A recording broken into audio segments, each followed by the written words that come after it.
We're in Psalm 63, and we're picking it up together in verse 3. So David, in verses 1 and 2, he's in the wilderness, and he says, God, in this dry and thirsty land, you're my God. I'm longing for you. I'm thirsting for you, and I want to see your power and glory in this place like I see it in the sanctuary. Now, I want you to pick this up because what David is doing, essentially, is he is going through the routines of worship that he would normally go through in Jerusalem, but he's going through them by faith in the wilderness. So the practices of lifting up his hands as though he had an offering, or as though the priest would do to bless the people, the process of singing, the process of celebrating, the process of honoring and worshiping God, he's going through this by faith. He's doing this in a place where it's impossible to do it in reality. He can't go to the sanctuary. He can't go to a feast or to a sacrificial ceremony. He can't go and participate in his own person in these things, but he can by faith. And so he pulls aside alone with God, and he seeks God, and he worships God. And his faith is real and personal and intimate. So he's longing to see God's power and glory in his dark place. So we pick it up in verse 3 today, where David says, because thy loving kindness is better than life, my lips shall praise thee. Thus will I bless thee while I live. I will lift up my hands in thy name. So let's go back to verse 3. Because thy loving kindness is better than life.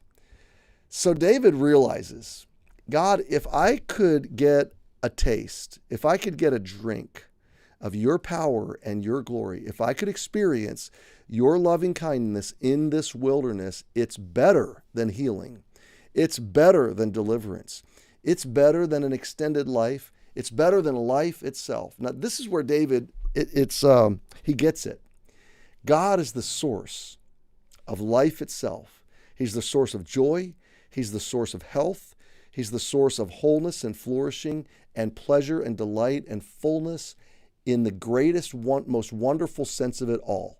I've occasionally talked to people that they're not looking forward to heaven because, my friend or relative isn't going to be there, or my pet's not going to be, they surmise. They don't really know. They just surmise that heaven couldn't be as good as their best ideal situation on earth. But what they're not realizing is that the God of creation created their desires in their heart and gave them the experiences of earth, whether that's human love or the good taste of food, or the sweet peace of sleep, or the joy of physical intimacy in marriage, or the wholeness and joy of family relationships, or on and on we could go with personal earthly experiences. All of these, friend, are just they're appetizers from the hand of God and the heart of God for absolute fullness. And all of it comes from him. All of it they're all little arrows that point back to his goodness. And that when we're with him and when we taste his loving kindness, all of our desires get filled up. All of our experience of life rises to its absolute fullest. So in the presence of God, you will lack nothing. You will miss nothing. You will long for nothing. You will experience absolute fullness of joy and satisfaction of all desire and total wonder and contentment and awe in his presence. His loving kindness is better than all of life.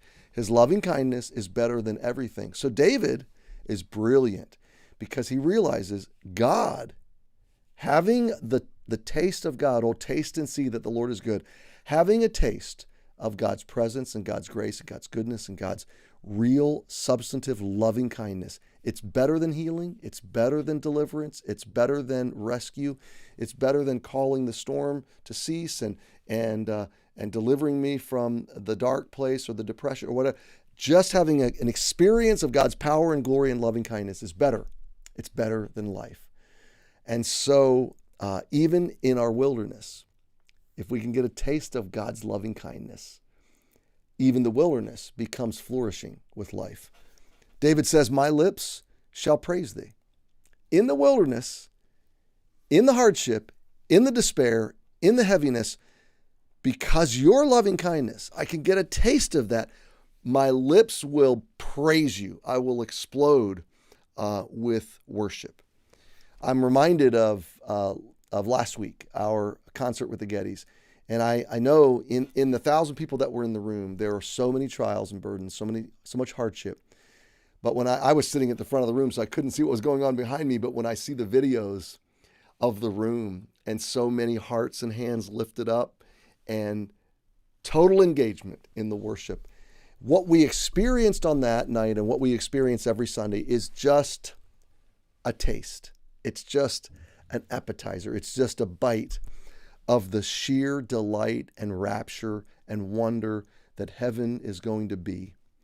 And so, my friend, I want to encourage you today to ask God for a taste of his loving kindness. Just a drop of the sweetness of that on your soul is going to quickly wash away the pain of the moment, because his loving kindness is better than life, and you won't be able to help it, but your lips will praise him.